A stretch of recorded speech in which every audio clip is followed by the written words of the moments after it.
Matataas na bundok, mainit, mahabang lakarin, nakakapagod, masukal na mga daan.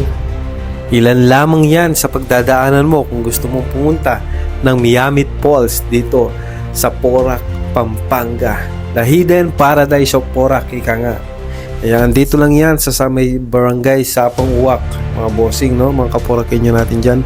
Ayan, kung gusto nyo puntahan yan, yung Miamit Falls, abay, i-take nyo na yung opportunity, no? At tuluyan nyo lang puntahan yung Miamit Falls dahil masakit man sabihin, no, mga bossing, ako, nakailang beses na rin ako pumunta ng Miamit Falls.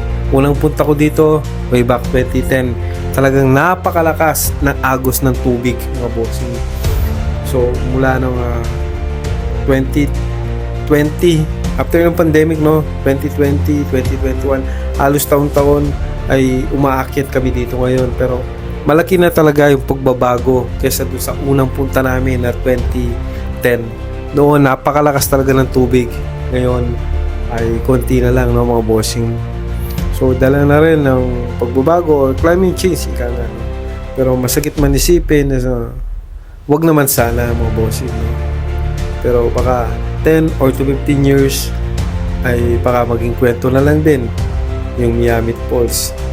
Kaya habang dito pa to, habang andyan pa yung ganda niya, ay at tiga Porac ka, huwag mong paligtasin yung pagkakataon na mabisita mo pa at mapuntahan yung Miamit Falls.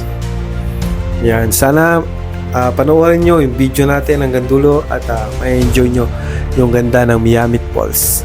God bless you all, mga bossing. Please watch. Kung gustong pumunta ng Miamit Falls, ayan na po. Ayan na yung Miamit Falls. Ayan, may nabutan kami dito na nag-hike din. And then, ayun yung mga kasama namin. Oh, set nyo na.